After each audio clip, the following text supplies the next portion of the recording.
वहीं दूसरी ओर गौरी अपने घर में बैठी रो रही थी। उसको कुछ समझ नहीं आ रहा था कि आखिर अब वो क्या करे, किससे मदद मांगे। उसके पिता का तो देहांत हो गया था, अब वो कैसे अपनी दोनों बहनों को उस निर्दयी सेठ के चुंगल से निकालेगी।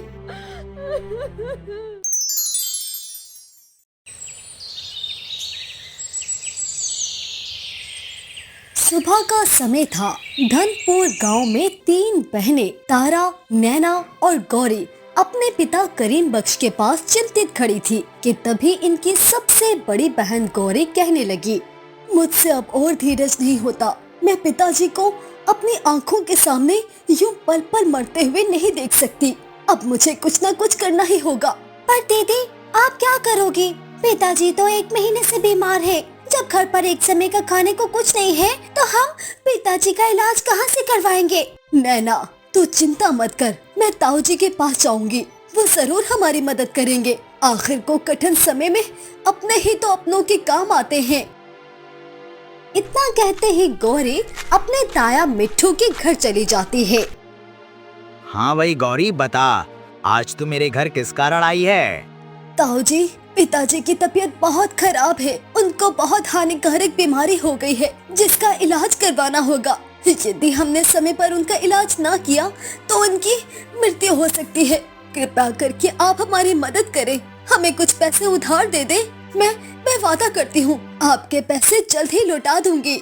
अरे ये करीम बख्श तो हमेशा से ही मनहूस था।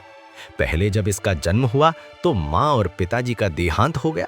सारा जीवन इसने कोई ढंग का काम नहीं किया और अब जब बीमार हो गया है तो तुम मेरे पास पैसे मुंह उठाकर आ गई है। चल जा, भाग यहाँ से। मेरे पास तुझे देने को कोई पैसे नहीं है। पता नहीं ये मनहूस करीम बख्श कब मरेगा। गौरी वहाँ से रोती हुई घर लौट आती है।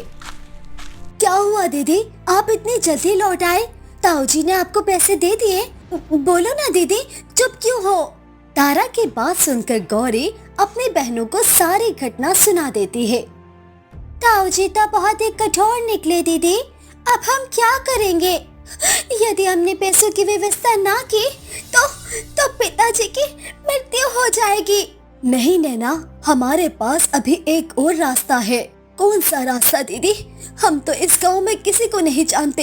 एक ताऊ जी ही तो थे, उन्होंने भी हमसे सारे संपत्ति तोड़ लिए। उदास मत हो नैना, मैं कल गांव के सेठ जी के पास जाऊंगी और उनसे कुछ पैसे उधार मांगूंगी। अगले दिन जैसे ही गौरी घर से जाने लगती है तो नैना और तारा भी उसके साथ चलने लगती है। दीदी, आप उस सेठ की हवेली अकेले मत जाओ, हम भी आपके साथ चलेंगे। और फिर वो तीनों बहनें सेठ बानव की हवेली आ जाती हैं। पर जैसे ही सेठ की नजर नैना के ऊपर पड़ती है वो आश्चर्य से सोचता है, हाय हाय हाय हाय, इतनी सुंदर कन्या तो मैंने अपने जीवन में कभी नहीं देखी। काश ये मेरी पत्नी बन जाए तो मेरा जीवन सुखी हो जाए। इतने वर्ष मैंने एक बांझ औरत के साथ बिता लिए, पर अब बस बहुत हुआ। अब मैं सुंदर कन्या से विवाह करके अपनी संतान को जन्म दूंगा जो मेरी धन दौलत का इकलौता वारिस होगा। सलाम सेठ जी, हम यहाँ आपके पास एक समस्या लेकर आए हैं। आशा करते हैं कि आप हमारी मदद जरूर करेंगे। हाँ भाई बोलो, क्या मदद चाहिए मेरी?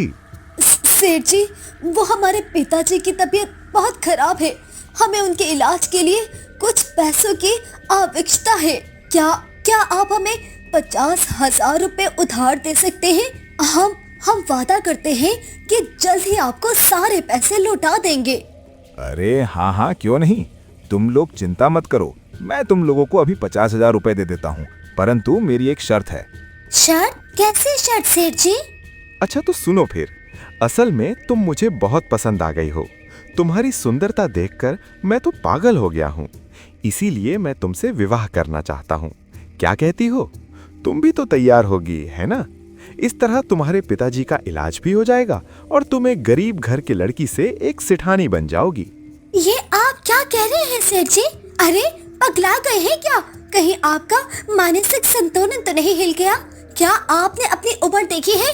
आप पूरे 60 वर्ष के हैं और मैं केवल 25 वर्ष की हूँ। हम दोनों में कोई मेल नहीं है। मैं भला क्यों एक बूढ़े मनवश से विवाह करने लगी? अरे तुम ये मुझसे कैसे बात कर रही हो? आज तक किसी ने मुझे ना करने की हिम्मत नहीं की और तुम एक साधारण सी कन्या होकर मुझे ठुकरा रही हो। सोच लो, इसका परिणाम तुम्हें और तुम्हारी बहनों को भुगतना पड़ेगा। मैं तेरे परिवार को नष्ट कर दूंगा। देखिए सेठ जी, हमारे पास भले धन दौलत नहीं है, परंतु हमारा आत्मा सम्मान इस बात की अनुमति नहीं देता कि केवल पैसे के लिए मैं अपने पिताजी की उम्र के व्यक्ति से विवाह कर लूं। नहीं, ये मुझसे हरगिज नहीं होगा। नैना एकदम ठीक कह रही है। मैं अपनी बहन का विवाह आपसे नहीं होने दूंगी, फिर चाहे आप इस गांव के सेठ ही क्यों ना हो। किसी को भी एक कन्हैया के जीवन से खेलने का कोई अधिकार नहीं है। तीनों बहनें उदास होकर वहाँ से चली जाती हैं। वहीं दूसरी ओर सेठ मानव गुस्से से पागल हो जाता है। आज तक किसी ने इतनी हिम्मत नहीं की कि मुझे मना करे, और इस साधारण सी गरीब छोकरी ने मेरा इतना अपमान किया। मैं इस अपमान को इतनी आसानी से नहीं भूल सकता। इस छोकरी ने सेठ बानू को ठुकरा दिया है ना, अब उसकी कीमत उसे चुकानी पड़ेगी। करमदीन, अपने आदमियों को तैयार करो और उस नैना का अपहरण करके इस हवेली में ले आओ। जा। दूसरी ओर तीनों बहनें घर जा रही थी जब अचानक से तारा बोली, दीदी, सेठ जी ने तो हमारी कोई मदद नहीं की। अब क्या होगा? घर पर अन्न का एक दाना भी नहीं है। हम सभी 3 दिन से भूखे हैं। मुझसे तो अब ये भूख सहन नहीं होती। दीदी, आप कुछ करो ना। आखिर कब तक हम ऐसे जीते रहेंगे? मुझे भी बाकी लोगों के जैसे अच्छे कपड़े, खाना और सुखी जीवन जीना है। तारा, अल्लाह पर पूरा विश्वास रखो, वो जरूर हमारी मदद करेगा। तू देखना, एक दिन हमारे ये कठिन दिन भी बीत जाएंगे, फिर हमारे जीवन में सुख ही सुख होगा। दीदी, दीदी एकदम ठीक कह रही है। मैं ऐसा करती हूँ, जंगल से जाकर कुछ फल तोड़ कर ले आती हूँ। आज हम सब वो खाकर अपना पेट भर लेंगे। फिर गौरी और तारा दोनों घर चली गई, जबकि दूसरी ओर नैना जंगल आ गई। पर अभी वो जंगल में थोड़ा आगे बढ़ी ही थी कि अचानक सेठ बानव के सैनिक उसे चारों ओर से घेर लेते हैं। तुम कौन हो? मैंने तुम्हारा क्या बिगाड़ा है जो मुझे ऐसे पकड़ा हुआ है? छोड़ो मुझे, जाने दो। अरे तेरी हिम्मत कैसे हुई सेठ जी का अपमान करने की? अब चल, चुपचाप हमारे साथ चल। सैनिक जबरदस्ती नैना को पकड़ता है और उसे हवेली की ओर ले जाता है। सेठ जी, मैंने आपको एक बार अच्छे से ना कर दी थी, फिर आप मुझे जबरदस्ती यहाँ क्यों लेकर आए हैं? अरे ऐसे कैसे जाने दूं? तेरे जैसी साधारण सी लड़की ने मुझे इनकार कर दिया, सेठ बानो को इनकार। अरे तेरी इतनी हिम्मत कि तुम मुझे इनकार करे। सैनिकों, जरा इस छुमकचन हिंगलो को ले जाके काल कोठरी में बंद कर दो, जब तक इसकी अक्ल ठिकाने ना आ जाए। ले जाओ इसे। दूसरी ओर तारा और गौरी घर पहुंच जाते हैं। दीदी देखो, हमें घर आए हुए कितना समय बीत चुका है, पर नैना तो अभी तक नहीं लौटी। अब तो शाम होने वाली है। कहीं नैना किसी संकट में तो नहीं फंस गई? उस जंगल में तो ढेर सारे जंगली जानवर भी हैं। मेरा भी दिल घबरा रहा है तारा, पता नहीं कहाँ रह गई है नैना। चलो हम स्वयं चलकर देखते हैं। फिर दोनों बहनें जंगल की ओर जा रही थी जब अचानक से पास वाले रहीम चचा, जो कि एक लकड़हारे थे, दौड़ते हुए इनके पास आए। अरे तुम दोनों यहाँ हो? तुम्हारी बहन को सेठ बानू के सैनिक उठाकर ले गए हैं। तुरंत जाओ, अपनी बहन को बचाओ, जाओ। अब हम क्या करेंगे? हमें किसी भी तरह नैना को वापस लाना होगा। हाँ दीदी, मैं तो पहले ही कह रही थी कि वो सेठ इतनी आसानी से शांत होने वाला नहीं है। फिर वो दोनों बहनें दौड़ती हुई सेठ बानव की हवेली पहुंचती हैं। आइए आइए आइए साली साहिबा, तुम दोनों बहनों का मेरी हवेली में स्वागत है। बताओ, चाय लोगी या भोजन लगवाऊं? सेठ जी, नैना को छोड़ दीजिए। उसने आपका क्या बिगाड़ा है? आपने उसे क्यों उठवाया है? उसने मेरा अपमान किया था। मैंने उसे अपनी पत्नी बनाना चाहा। अरे मैं तो केवल इतना चाहता था कि उससे विवाह कर लूं, ताकि मेरी भी संतान हो जो इस पूरी हवेली और मेरी धन दौलत का मालिक बनेगा, और यूं तुम्हारी बहन भी रानी बनकर इस हवेली में राज करती। पर तेरी बहन को ये सब स्वीकार नहीं था, अब वो इसी हवेली की काल कोठड़ी में कैद रहेगी। सेठ बानव की बात सुनकर गौरी फूट फूट कर रोने लगी। वहीं तारा, जो कि एक कोने में खड़ी होकर हवेली की ओर देख रही थी, सोचने लगी, ये हवेली तो कितनी विशाल और सुंदर है। सच में सेठ बानव तो बहुत अमीर है। चारों ओर नौकर चाकर, सुंदर फूल, गहने। ये हवेली तो किसी महल से कम नहीं है। यदि मैं सेठ बानव से विवाह कर लेती हूँ तो इस हवेली की सेठानी बन जाऊंगी और इस गरीबी भरे जीवन से भी मुक्ति मिल जाएगी। सेठ जी, मेरी बहन नैना तो एक नंबर की मूर्ख है, पर मैं बचपन से ही बहुत बुद्धिमान हूँ। अब नैना आपसे विवाह नहीं करना चाहती तो उसकी जगह मैं आपसे आज ही विवाह करने को तैयार हूँ। ये क्या कह रहे हो तारा? हम यहाँ नैना को लेने आए हैं और तुम इस सेठ से विवाह करने का कह रही हो? अरे बुद्धि कहीं बेजाई हो क्या? शांत हो जाए दीदी, बस अब बहुत हुआ। मैं इस गरीबी वाला जीवन जीने से थक चुकी हूँ। मुझे सेठानी बनने का इतना अच्छा अवसर मिल रहा है, मैं इसे हाथ से बिल्कुल नहीं जाने दूंगी। वाह वाह, बहुत बढ़िया। अब से तो इस हवेली की सेठानी है। चल, अब हम चलकर विवाह कर लेते हैं। सेठ बानव तारा को अपने साथ हवेली के अंदर ले जाता है। थोड़े ही समय बाद सेठ बानव और तारा का विवाह हो जाता है और गौरी उदास मन के साथ हवेली से बाहर आ जाती है। या अल्लाह, अब मैं क्या करूं? मैं अपने घर कैसे जाऊं? पिताजी को क्या उत्तर दूंगी? यदि उनको तारा और नैना के प्रति पता चल गया तो क्या होगा? पूरे गांव में तो ये बात फैल ही चुकी है। रोते हुए गौरी किसी तरह घर पहुंचती है। तभी चारपाई पर बैठा करीम बख्श बोलता है, क्या हुआ गौरी, तू इतनी रो क्यों रही है? और ये क्या, तू अकेली क्यों आई है? तारा और नैना कहाँ है? क्या कोई बात है? ये सुनकर गौरी अपने पिता को सब कुछ बता देती है। हाय अल्लाह, ये क्या हो गया? अब मैं क्या करूं? सेठ जी तो बहुत ही दुष्ट इंसान निकले। अब मैं स्वयं जाऊंगा और सेठ जी से विनती करूंगा और अगर जरूरत पड़ी तो उनके पैर भी पकड़कर क्षमा मांग लूंगा, पर अपनी दोनों पुत्रियों को वापस लेकर आऊंगा। इतना कहते ही करीम बख्श घर से निकलता है। उसको बीमारी के कारण चलने में बहुत दिक्कत हो रही थी, पर अपने पुत्रियों को वापस लेने के लिए वो चलता जा रहा था कि थोड़ी ही दूर अचानक से चलते चलते करीम बख्श का पैर फिसला और वो खाई में गिरकर मर गया। सभी गांव वालों ने तुरंत गौरी को बुलाया, जिसने रोते रोते अपने पिता का अंतिम संस्कार किया। दूसरी ओर हवेली में सेठ बानव ने तारा से विवाह करते ही अपने सैनिक को बुलाया। सैनिकों, यहाँ आओ। इस छोकरी को भी इसकी बहन के साथ ही काल कोठड़ी में बंद कर दो। ये आप क्या कह रहे हैं सेठ जी? आप मुझे कोठरी में क्यों बंद कर रहे हैं? अब तो मैं आपकी पत्नी और इस हवेली की सेठानी हूँ ना। मेरी असली जगह तो इस हवेली के अंदर है, ना कि काल कोठरी में। अरे तू तो अपनी बहन से भी ज्यादा मूर्ख निकली। तुझे क्या लगता है मैं अपना अपमान इतनी जल्दी भूल गया? तुझे क्या लगता है कि मैं तेरे जैसी गरीब और लालची कन्या को इस हवेली की सेठानी बनाऊंगा? अरे तुझे तो मैं यहाँ की नौकरानी भी ना बनाऊं। ये सब मैंने तुम बहनों का आत्मसम्मान तोड़ने के लिए किया। ले जाओ इस मूर्ख को यहाँ से। नहीं नहीं सेठ जी, आप मेरे साथ ऐसा व्यवहार नहीं कर सकते। ऐसा मत करें सेठ जी, मत करें ऐसा। वो सैनिक तारा को उसी कोठरी में ले आता है जहाँ नैना पहले से ही कैद थी। तारा रोते हुए नैना को सारी घटना सुना देती है। या अल्लाह, ये मैंने क्या कर दिया? मेरी मूर्खता के कारण उस दुष्ट सेठ ने हम सबका जीवन नर्क बना दिया है। मुझे क्षमा कर दो नैना। मैं तुम्हें बचाने आई थी, पर उस सेठ का धन दौलत और हवेली की चमक दमक देखकर लालच में आ गई और उस सेठ की पत्नी बन गई। मुझे नहीं पता था कि वो ये सब केवल हमसे प्रतिशोध लेने के लिए कर रहे थे।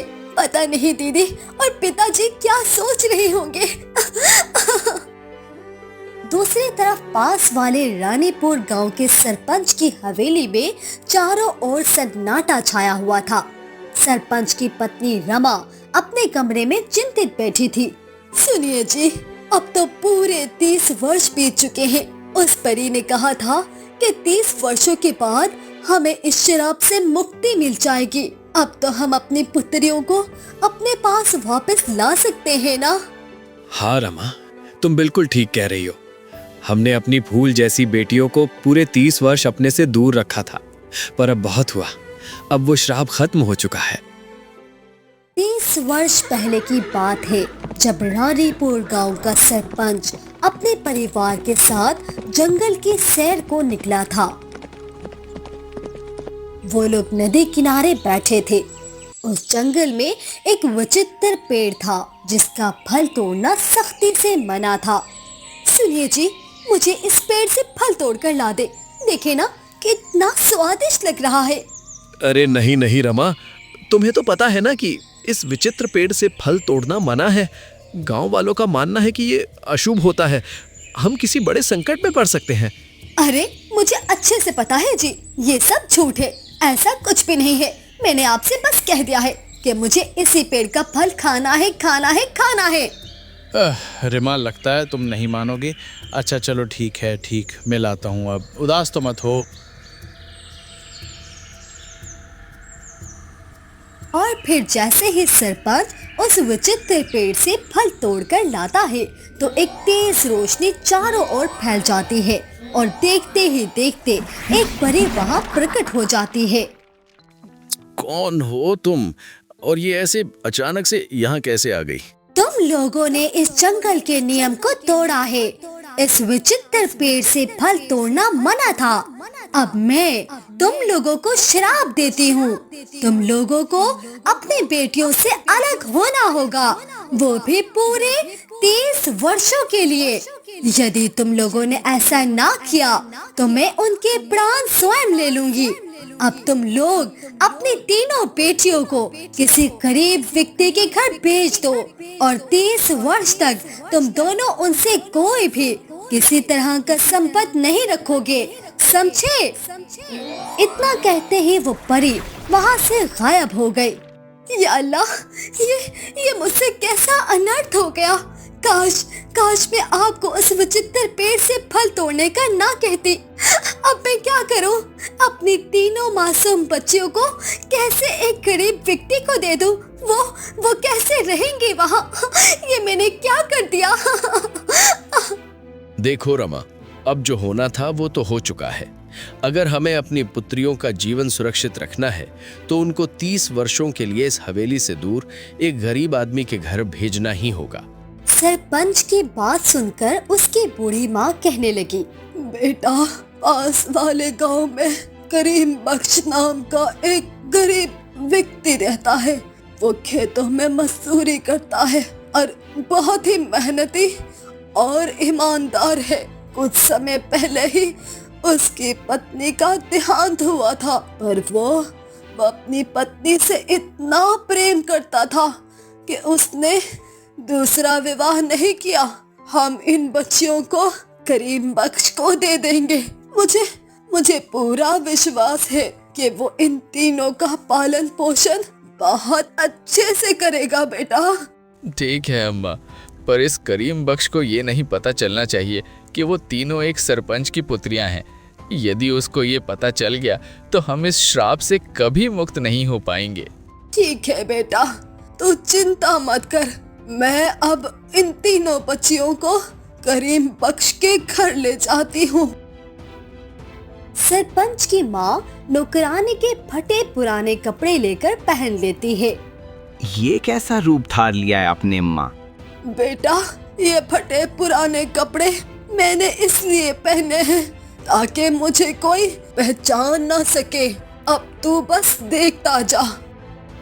फिर सरपंच की माँ भिखारन बनकर करीम बख्श के घर का दरवाजा खटखटाती है। अम्मा, आपको क्या चाहिए? बेटा, मैं अपने लिए कुछ नहीं मांग रही, बस आज तेरे पास एक विनती लेकर आई हूँ। ये तीनों बच्चियाँ मेरे बेटे की संतान है। इनकी माँ का देहांत कई वर्षों पहले हो गया था। इस समय मेरा बेटा बहुत बीमार रहता था और अपनी बच्चियों का अच्छे से ख्याल नहीं रख पाता था। इसी कारण मेरे बेटे ने अपनी तीनों बेटियों का पालन पोषण करने के लिए दूसरा विवाह किया, परंतु उस दुष्ट औरत ने मेरे बेटे की मृत्यु के अगले ही दिन हमें घर से धक्के देकर निकाल दिया। मैं तो जैसे तैसे करके अपना आखिरी समय बिता लूंगी, पर ये तीनों अभी बहुत छोटी हैं। इन्हें एक पिता की आवश्यकता है जो इनका पालन पोषण अच्छे से कर सके। बेटा, मैं तुझसे विनती करती हूँ, इन बच्चियों को तू अपने पास रख ले। मैं हमेशा तेरी आभारी रहूंगी बेटा। अम्मा, ये तो बहुत बुरा हुआ। ठीक है, मैं इन मासूम बच्चियों को अपने पास रखने के लिए तैयार हूँ। आज से मैं ही इनका पिता हूँ और ये मेरी पुत्रियाँ। सरपंच की माँ ये सुनकर खुशी खुशी वहाँ से चली गई। अरे, आज तो ऊपर वाले ने मुझे 3 बेटियां दे दी हैं। मैं तो बहुत खुश हूँ। अब मैं इनका अच्छी तरह पालन पोषण करूंगा। वहीं सरपंच, जो कि बाहर खिड़की के पास खड़ा था, करीम बख्श का अपनी तीनों पुत्रियों के प्रति प्रेम देखकर निश्चिंत हो गया और मुस्कुराते हुए वहाँ से चला गया। तो फिर ठीक है रमा, चलो करीम बख्श के घर चलते हैं। आ जाओ, आज मैं अपनी तीनों पुत्रियों को वापस ले आऊंगा। इसके बाद सरपंच और रमा दोनों चिंतित होकर हवेली से धनपुर गांव के लिए निकल पड़ते हैं। वहीं दूसरी ओर गौरी अपने घर में बैठी रो रही थी। उसको कुछ समझ नहीं आ रहा था कि आखिर अब वो क्या करे, किससे मदद मांगे। उसके पिता का तो देहांत हो गया था, अब वो कैसे अपनी दोनों बहनों को उस निर्दयी सेठ के चुंगल से निकालेगी। तभी अचानक से सरपंच और रमा वहाँ आ जाते हैं। आप लोग कौन हैं और यहाँ किस लिए आए हैं? घबराओ मत पुत्री, मैं मीरपुर गांव का सरपंच हूँ और ये मेरी पत्नी रमा है। हम यहाँ एक बहुत ही अहम कार्य से आए हैं। पर तुम अकेली क्यों हो? तुम्हारे पिताजी और बाकी 2 बहनें कहाँ हैं? गौरी ने उनकी बात सुनकर सेठ बानव के प्रति सब कुछ सरपंच को बता दिया, जिसके बाद सरपंच क्रोध में आकर कहने लगा, इस दुष्ट सेठ की इतनी हिम्मत कि मेरी पुत्रियों के साथ इतना बुरा व्यवहार किया। मैं उसको जीवित नहीं छोड़ूंगा। पुत्रियाँ, ये आप कैसी बातें कर रहे हैं सरपंच जी? हम आपकी बेटियां नहीं हैं। हम तो एक गरीब आदमी की बेटियां हैं जो कि अब इस संसार में नहीं है। गौरी की बात सुनकर सरपंच उसको सारी घटना सुना देता है, जिसके बाद गौरी खुश होकर अपने सगे माता पिता के गले लग जाती है। पिताजी, आप तुरंत उस दुष्ट सेठ के पास चलें। उसने मेरी दोनों बहनों को अपनी हवेली की काल कोठरी में बंद किया हुआ है। अब केवल आप ही उनको बचा सकते हैं। क्या? इस निर्दयी सेठ की इतनी हिम्मत कि इसने मेरी पुत्रियों को कैद कर रखा है। अब मैं इसे नहीं छोड़ूंगा। सैनिकों, चलो मेरे साथ, हम सेठ भानु की हवेली जा रहे हैं। फिर कुछ ही देर में सरपंच सैनिकों को लेकर सेठ बानव की हवेली में आता है। सलाम सरपंच जी, बताएं क्या बात है? मुझे किस लिए याद किया? आप मुझे आदेश दे देते, मैं स्वयं आपसे मिलने आ जाता। बकवास बंद करो। तुम्हारी हिम्मत कैसे हुई गांव की 2 निर्दोष कन्याओं के जीवन के साथ इतना बुरा व्यवहार करने की? तुम्हारे कारण आज इस निर्दोष करीम बख्श की जान चली गई। सरपंच जी, मैंने तो करीम बख्श की पुत्री नैना को केवल विवाह का बोला था, क्योंकि मैं चाहता था कि मेरी भी संतान हो, परंतु उसने मेरे मुंह पर ना कर दी और मेरा अपमान भी किया। फिर मैंने जानबूझकर केवल उनको सजा देने के लिए उसकी छोटी बहन तारा से विवाह कर लिया और विवाह होते ही उसे भी काल कोठड़ी में कैद कर डाला। आज मैं तुझे जीवित नहीं छोड़ूंगा, निर्दयी इंसान। अरे तुझे पता भी है वो तीनों कौन है? वो तीनों मेरी पुत्रियां हैं, मेरी। आज तेरे कारण मेरी पुत्रियों की आंखों में आंसू आए। गांव वाले उनके प्रति कितनी बातें बना रहे हैं। तुझे इस अपराध की सजा मिलकर रहेगी। सैनिकों, पकड़ लो इस सेठ को और जाकर जेल में बंद कर दो।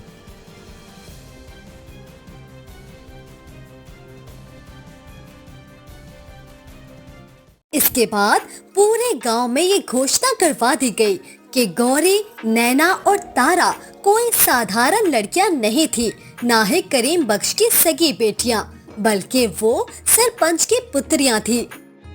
जिसके बाद पूरे गांव वालों ने आकर उनसे क्षमा मांगी